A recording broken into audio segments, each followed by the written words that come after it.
Hi everyone, welcome back to episode 14 of Hive Knits and Natters podcast with me, Lizzie, the maker behind Hive Knits, over on Instagram, and you can also find me as Hive Knits on Ravelry.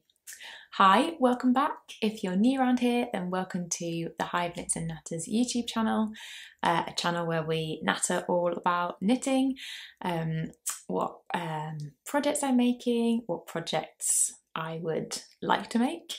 And if you are a returning viewer, then hi, welcome back.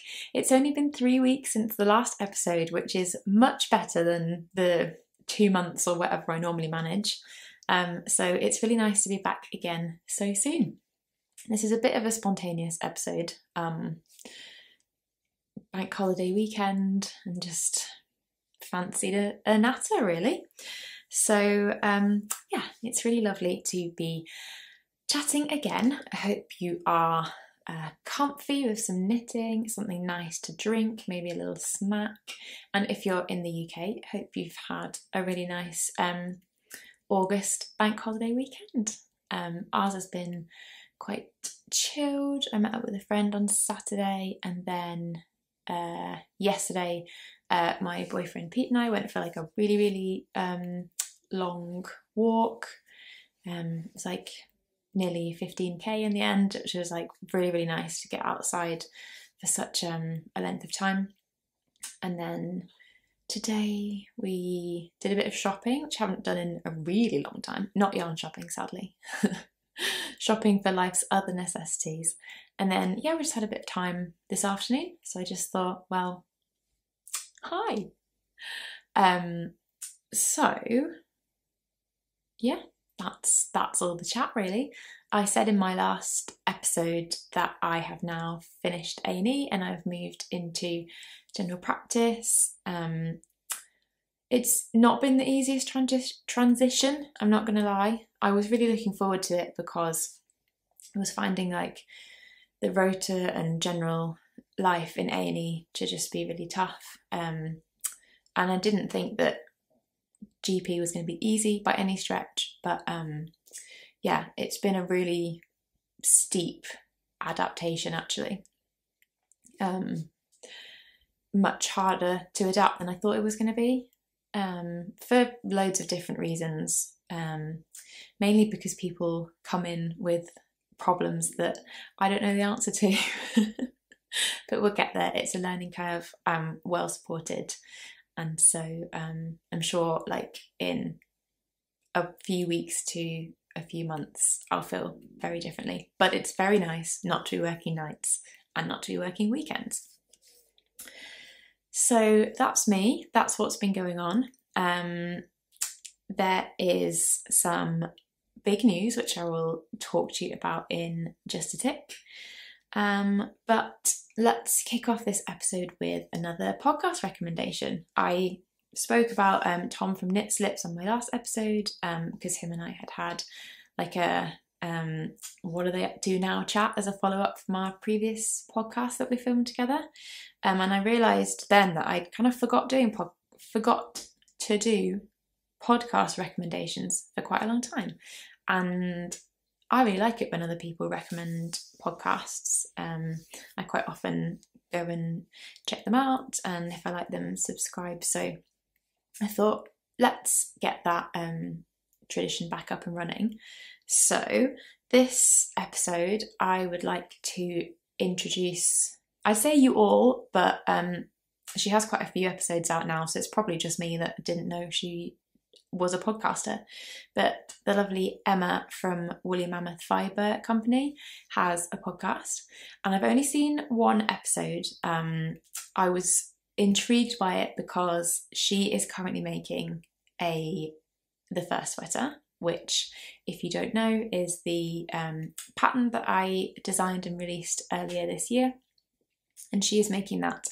She dyes beautiful yarn. She's based in Ireland, and she is making the First Sweater using one of her new bases, which is either just about to hit her shop or is very soon to hit her shop. So it's a beautiful, like very dark grey, I think. It looks almost black, the colour she's chosen. And yeah, it just looks really, really, really cozy. So I was intrigued to see the first sweater in her podcast, and yeah, I just really loved her style. She's just very chatty. She was filming in her greenhouse, which just looked so nice. I think she's heavily into her gardening and growing, as well as obviously her knitting and her yarn dyeing business. So just all round a really like wholesome and interesting podcast. So I would very much recommend that you go and check that out. She's also on Instagram as Woolly Mammoth Fibres or Woolly Mammoth Fibre Co. I will link both her Instagram and her YouTube down below in the description. So let's talk about my finished object. Yay, because I have one. All love NFO. So I have finished my Svila Camisole by Cadre. I've been making this for ages. I think I started it like in May. I remember starting it when I was down visiting my parents in South Devon, because I rediscovered the yarn in my yarn stash that I used to make this when I kind of shopped my stash and like organised it and realised what amazing stuff I have. And I have made this, it's also what I'm wearing, by the way, under this shirt. I'll show you properly in a second. But I made this camisole from Sandner's Garn Tin Lena, which is a cotton, linen and I think viscose blend. And I made mine in the colour light green. And the yarn to make this was very kindly gifted to me by our lovely friend Simona from knit.co.uk, and she gifted me 2 skeins, and I've got this much left of the second skein, which is amazing. I've shown the colour before on various episodes, but if you haven't seen it, this is what it looks like. It's this really beautiful multi-toned green. Some paler strands in there as well. But yeah, I've got this much left of the second skein, which is actually, I weighed it before this podcast because I'm a professional gal, and it's 21 grams. So just under half of the second skein left, which means I only used 1.5 skeins to make this top, which is very economical. I'm unsure what I'm going to do with 21 grams of tin liner, I won't lie, but anyone has any ideas, hit me up. So this camisole is by Cadre. Can't remember if I said that. That's the designer.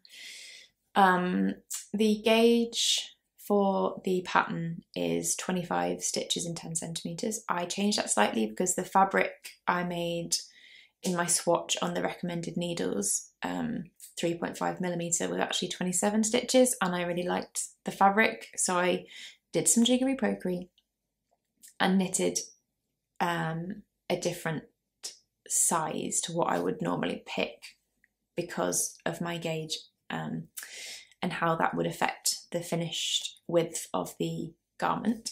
So I ended up making a size medium when I would probably normally have made a size down from that.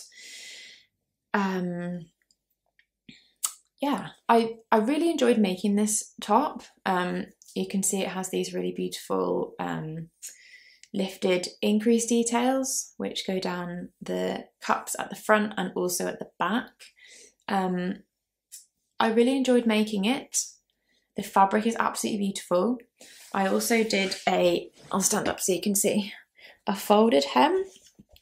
The pattern actually calls for an I-cord hem. I hope that's focusing. The pattern calls for an I-cord hem, but I decided to do a folded hem instead. So you can see there, that's my wrong side. So I just knitted a bit extra and then folded over and sewed the hem down. And I think it has made a really nice effect, and I would definitely do that again. I really like the edging that a folded hem gives. I think it's very neat. The issue I have with this top is the fit. I don't know if it's partly my fault, something went slightly wrong in the jiggery pokery. I haven't actually laid this down flat and measured the circumference to see if my maths worked out, but I think it was meant to have like barely any positive ease, and it's come out a bit big. To be honest, not around the bust necessarily, but more like under the arms. I keep having to sort of adjust the way that I'm wearing it. So if I take this shirt off and show you, it's really, like, don't get me wrong, it's a lovely, lovely top. But if I turn, you can see that it is showing like my bra strap a little bit, which I don't necessarily mind here. I'd probably mind more if it was here. Can't really see it that well. And I'm wearing it under a shirt today anyway. I wonder if part of the issue is that my straps are perhaps a bit long. People did warn me that these straps do grow, they're I-cord straps. And when I had almost finished it and just had the hem to do, I did the straps to the minimum length that Cadre suggests in the pattern, and she also suggests blocking everything before deciding on your strap length, which is very sensible, because they did grow when I blocked it, and I hung the top up when it was drying on advice of someone on my last episode or the episode before. And then I tried everything on and I thought, oh, that's going to be okay. But my straps were attached, they picked up here and then they were attached to the back triangles by locking stitch markers, near the light bulb ones, which on their end, they probably measure like 1 to 2 centimetres, you know, that way. So I made up that amount. I added like, to be fair, I think it was about 3 centimetres in the end, but I added a little bit extra I-cord when I finally finished these and grafted it to the back to make up for the fact that I had stitch markers in there. Am I making sense? Basically, my stitch markers were connecting the strap to the back, and they were about that long, so I added that much I-cord. And now I just wonder if maybe I shouldn't have, because I don't know, I just think it needs to maybe sit like that a bit, and then that would lift that up. I think also it just has quite a deep armhole. Like even if this strap was shorter, it's not really adjusting the armhole particularly. So we'll see. If it's really bothering me, maybe I'll undo where the I-cord straps are grafted. Sorry, I've got a really dry throat. Onto the back and shorten them by a few centimetres, see if that helps. I also think it's possibly the fabric I've created, but you see at these cups here, the fabric very much wants to roll over, whereas if it was kind of pulled out, it would come out there a bit. So I don't know if it's like partly the fabric that the tin liner has created, because it's very, very drapey and it does just kind of want to roll over, especially under the arm, because, you know, where your body is, it just kind of does pull it like that. So I love the top. I think it's really pretty, but I'm not super happy with the fit. And I don't necessarily think that's a pattern problem. It could be me and my sizing that I chose, plus minus the material that the fabric that the yarn I chose has made. But like I said, when it's under a shirt like this, like, it's absolutely fine, you can't tell, and it's just a really nice camisole. And I really, really like the colour of this tin liner. So I think it's one that I'm gonna just wear a bit, see how I get on with it, and then make changes if it's really bothering me. But I'm very, very happy to have it finished. And actually doing these lifted increases here actually inspired me to use lifted increases in the first cardigan. So nothing has been lost whatsoever. Every day is a school day. Yeah, so that is my Svila Svila Camisole by Cadre. And yeah, hope you like it. So I want to tell you my news, but I just realised that I've left the news upstairs, so I'm just going to go and grab that. Right, I'm back. Yes, so the news is that the first cardigan is actually finished.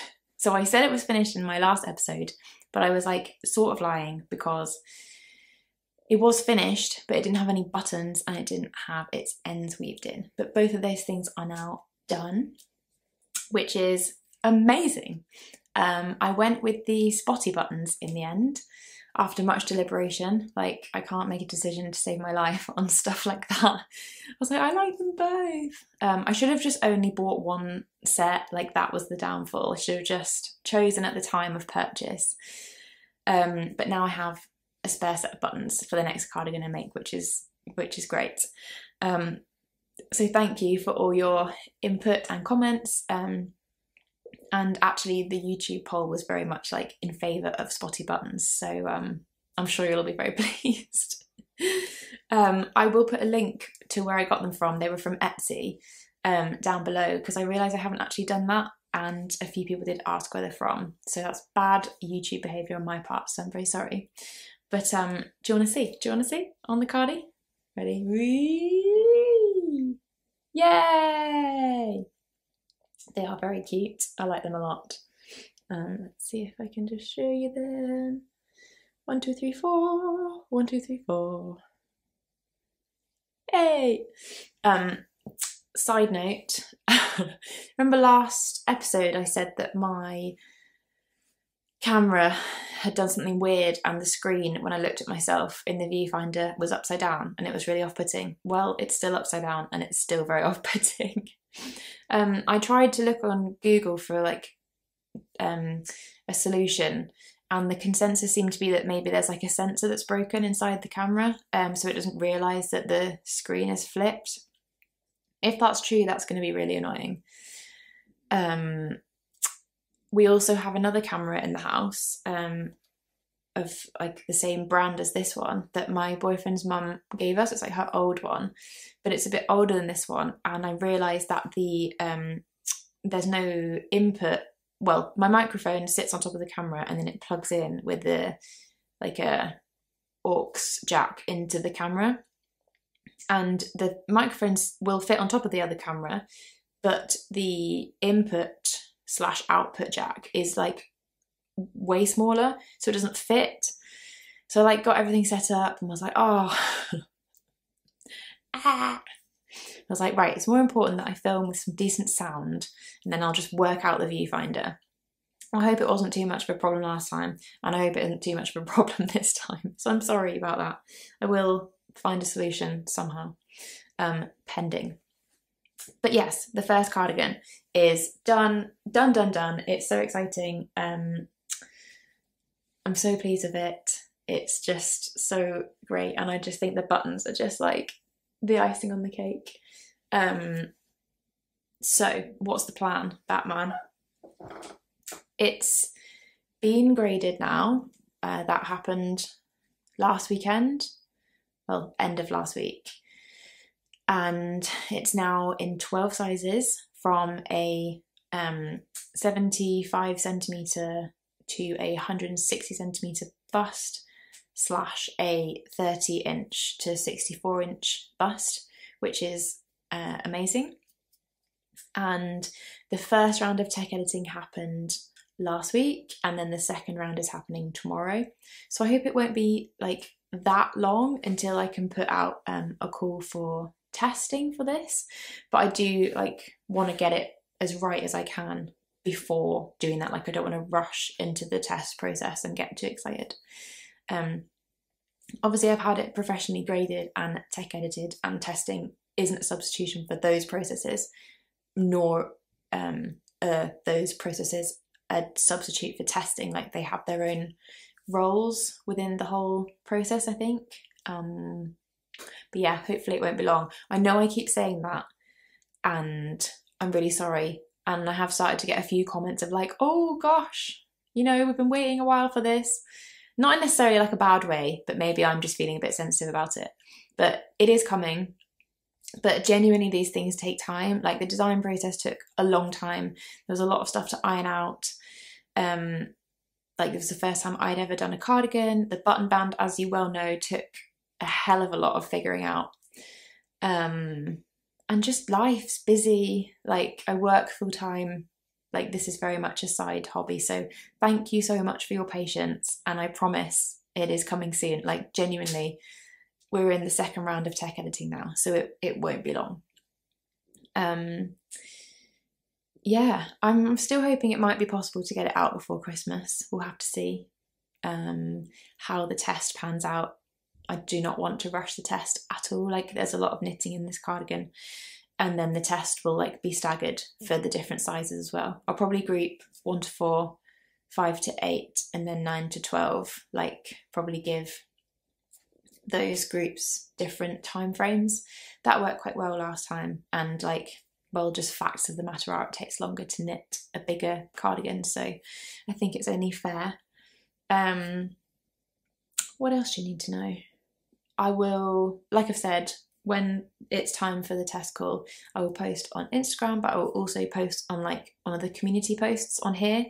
I don't know how much people use them. I do sometimes see people's pop up, but like I know that some people don't really use Instagram, so I want to make the announcement and the link to the Google form somewhere where everyone can see it. I did have like a little opinion seeker for you. So the first sweater pattern is quite long. I think it's like 25 pages or something. And I mean, one of them is a content page, one of them is a cover page, one of them is like a page at the back with test knitter photos, but still, it's quite long. And I had quite mixed opinions on it. Some people were like, because it includes like lots of information about the jumper, and like because the sleeves are a bit tricky in the half fisherman's rib stitch, it includes lots of information about how to manage them and block them and like all that. And then it is quite beginner friendly in that like all techniques pretty much are explained and then have a YouTube video link. Even things like make one left and right, which like to me are very basic techniques, but to some people it might be the first time you're doing them. So the first cardigan pattern is actually even longer. It's about 30 pages, and that is because this almost the same amount of pages is like talking about the cardigan, important information and techniques. There are a few extra techniques that I had to put in. For example, the lifted increases are different. The whole how to knit a double knit neckband / button band is needing to be explained. But for example, there aren't any German short rows, so that whole thing could come out. But then like the actual pattern itself is longer, because in order to grade this into so many sizes, the way my grader has done that is that basically to about halfway down the yoke, all sizes pretty much have similar instructions with regards to increase rates. But then after about that point, basically every different size has a different instructions for their increase rate to finish the yoke, and some even have like 2 further. Like it is very complicated, but I feel like the flip side, and thus makes it very long, because it's literally like all sizes, and then like size 1 this, size 2 this, size 3 this, and that obviously takes up more space. But the flip side of that is that I feel like if you're going to make a size inclusive pattern and actually make a size inclusive pattern, then you do need to, if you need to have special instructions for each individual size, then that's what you need to do. And I wouldn't want to try and cut corners by being like, oh, let's just have these two sizes have the same the same compromise on like the shaping by like bodging the increase rates to make the pattern shorter. Like I don't know. I'm just a bit like aware that the pattern's going to be very long, but that is because there's separate instructions for a lot of the different sizes. So there's a good reason for it. And I just wondered, like, what's your opinion on that? Does it make a difference? Do you think if you print your pattern, because there's then a lot of paper, but then you could just like take out the bits that you don't need? And likewise, if you didn't need the instruction for some of the techniques that you consider to be, well within your grasp, you could just not, you could not keep those. Is it different if you're using a digital version because you're kind of scrolling through it anyway rather than having reams of paper? Are you someone who likes it when a pattern has instructions for like all the techniques, even ones that you consider to be like well within your tool belt? Would you rather like it said, this is the, I don't know, for example, lifted increases, and then instead of writing out instructions for right lifted and left lifted increases, would you rather see a YouTube video link? Or do you like to see them written out? Do you think that, so for example, this is probably going to be like an intermediate pattern because the double knitting button band is tricky. So do you think that if it's an intermediate pattern, then you don't need to write out all the techniques that you would consider to be like someone of an intermediate level to know how to do? For example, make one right and left. Don't know. I'm like, do I just stick with it because that's how long it is, and yeah, or do I try and cut bits out to like not make such a lengthy pattern? And I'm not sure what the answer is. I was chatting with my knitting group and we kind of settled on like, you can't please everyone, which I do think is very true. Like, you just can't please everyone in life or in whatever aspect you're referring to. And even in the test and also in the release of like the first sweater, I literally had polar opposite opinions. Had some people being like, God, this is such a long pattern, like I kind of got lost in it. And some people saying, wow, it's the most detailed pattern I've ever read, and I'm so glad that it's got all these bits in it because I just think it's great. And it's difficult when you're like, oh, how do I play it? Because there's like quite extreme reactions either way. So I'd be interested in your opinion on that one. But yeah, that is the first cardigan news really. Coming soon. And yeah, stay tuned. I'm gonna put that over here because it is, even though I'm not wearing it on my lap, it's making me warm. So let's move on to some works in progress. I'm not gonna lie, I haven't made any progress on my June top or my Cami number 2. If you're interested in seeing those and you haven't seen them yet, they are shown in episode 13. Obviously, I finished my Svila Camisole, which was great. So the work in progress that I have made progress on is this little guy, my Petite knit Friday sweater mini, which is here. So cute. I was like cooing over it in the last episode as well, so sorry if you find that tedious. But I think last episode I just split for body and sleeves, so I was about here. So I've made some good progress. It's on 3mm needles, so it is taking a while.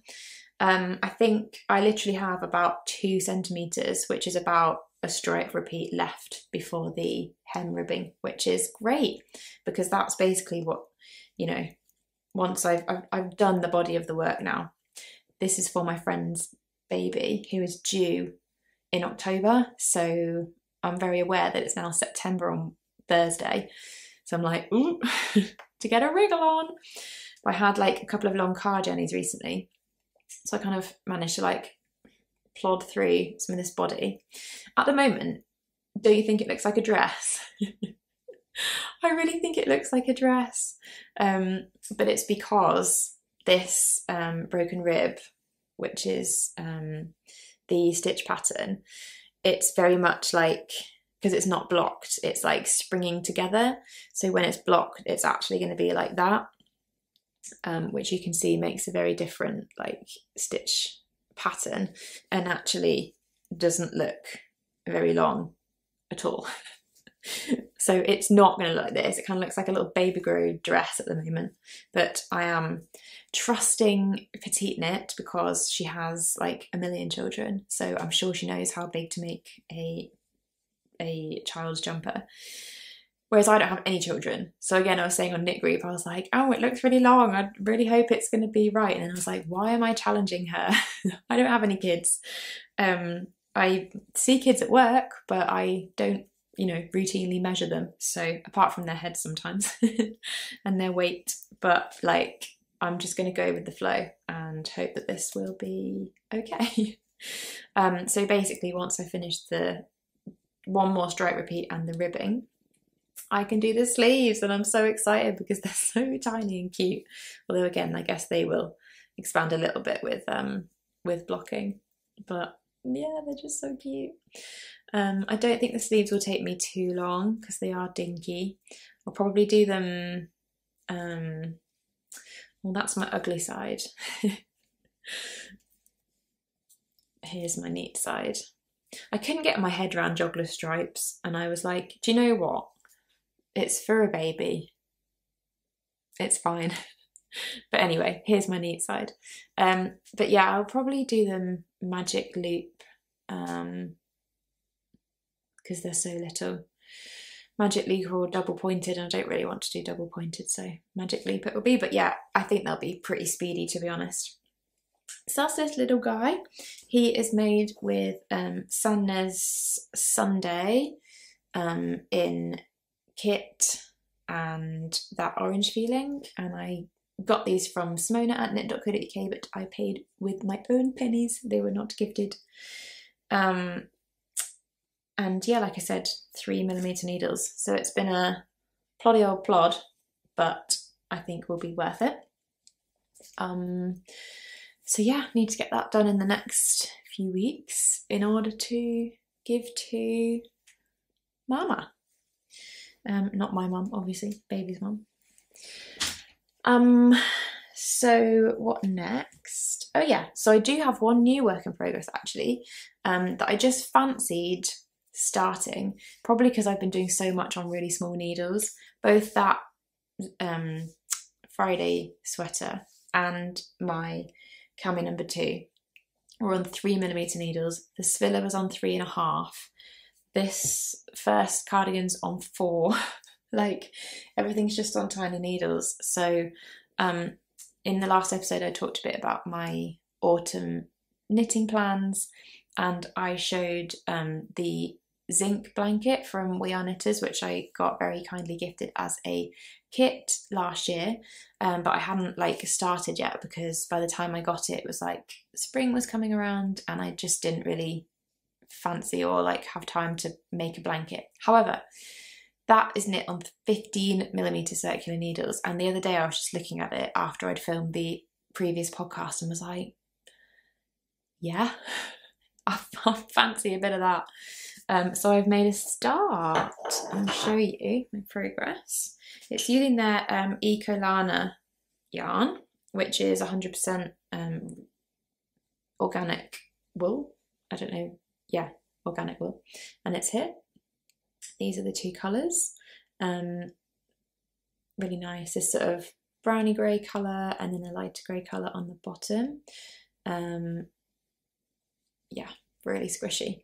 It's got really nice kind of colour heathering in it as well, which I have shown you before, but I shall show you again.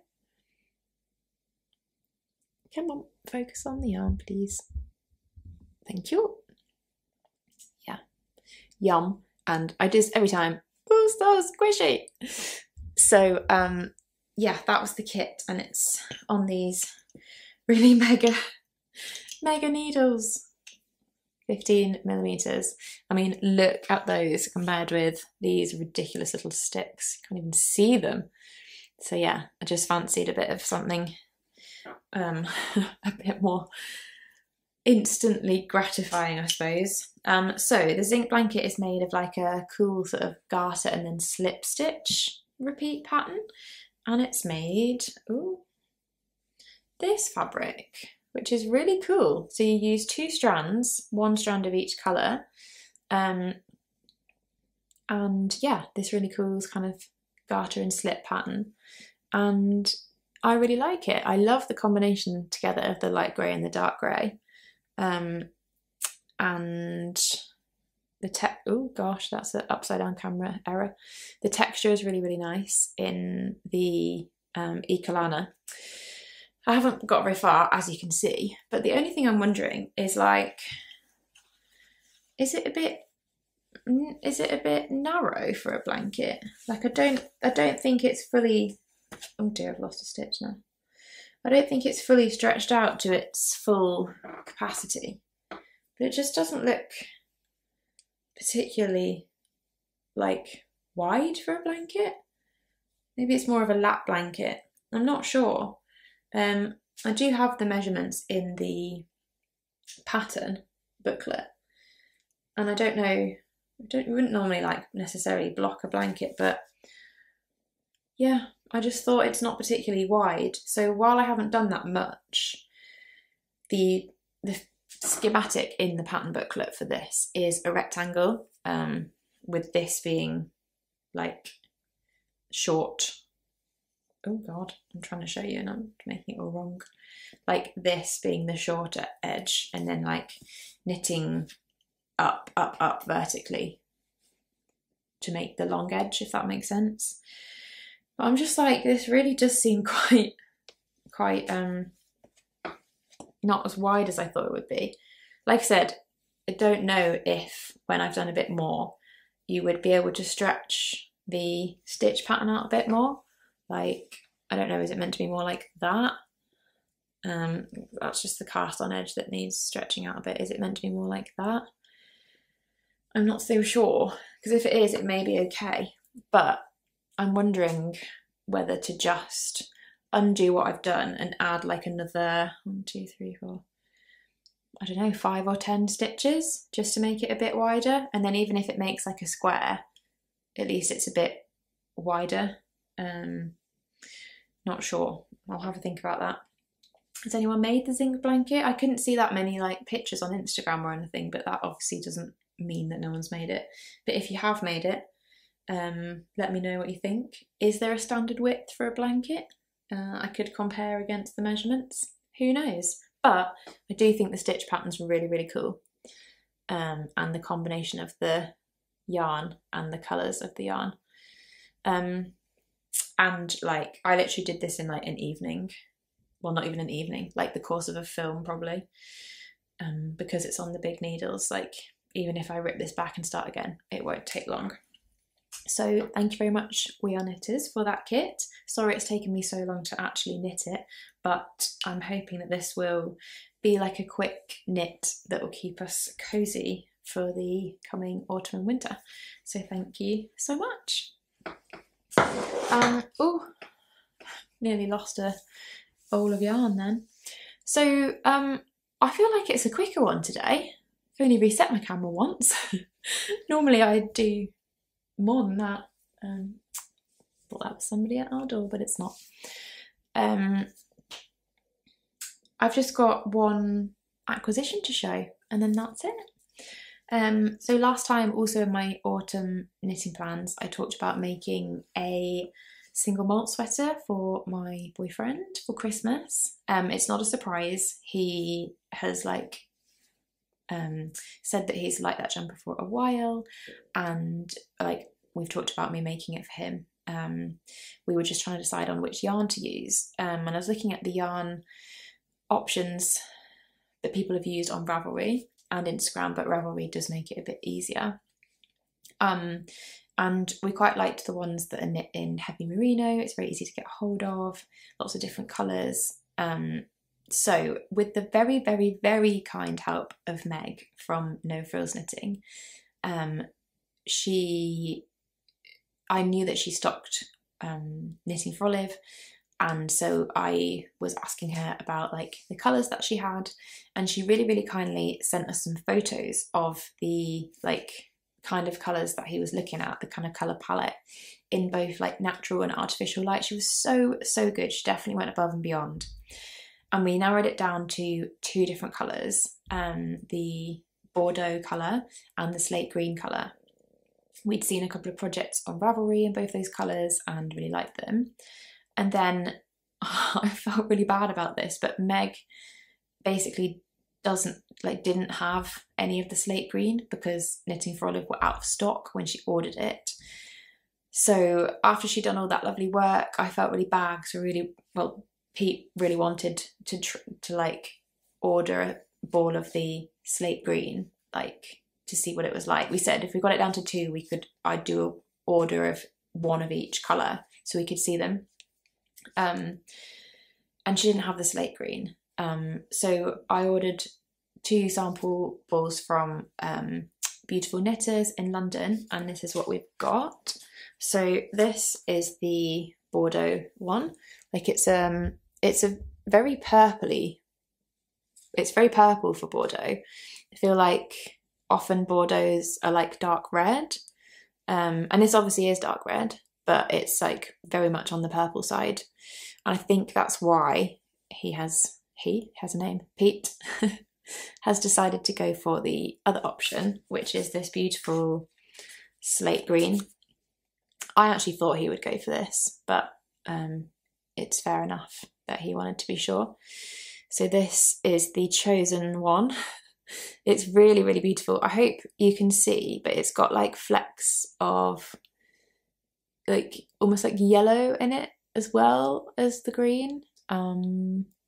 It's a lovely colour. I will try and insert a picture of one of the Ravelry projects of the single malt knit up in this so you can see what we are aiming for. But yeah, this is the finished. This is the chosen colour, and I've put the order in for the rest of the, obviously we'll need more than 1 skein. So that order is in. Unfortunately, there's postal strikes in the UK, so who knows when it's going to get to us. But anyway, it's been ordered from Knitting for Olive themselves. Why does that keep blowing out?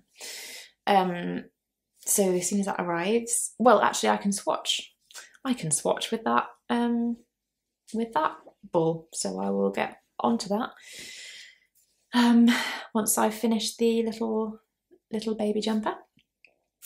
And then I think with this leftover, I'm going to make a hat for our nephew for his Christmas present. I was looking, and the Petite Knit hipster hat uses, I think they gave the example of, was it Panilla, Filcolana? Anyway, some kind of like weight that's similar to that. You could, for the baby or child size, you could use 50 grams, which is what this is. So I think that'll be really cute for a little hat for Christmas. But yeah, that's it for today. That felt short. I'll probably actually come to edit this and it'll still be like an hour as per usual. Why is this? I'm really sorry. Don't know what it's up to. Zoning in and out on my face. So I will head off because this camera is up to some tricks, and you need to get on with your lives. But thank you so much for joining me for another episode. It's been really nice not to have been so long. It's a fine balance between like being regular and not having so long between episodes, but also like obviously having made some progress and finished some stuff and have some things to show and talk about. So bear with me while I find where that balance lies for me. And yeah, hopefully next time we speak, the test call for the first cardigan will have been announced and all the exciting things will be happening. So until then, take care, enjoy your knitting, let me know what you've been working on whilst watching this, if that's what you've been doing, and I will see you all very soon. Bye!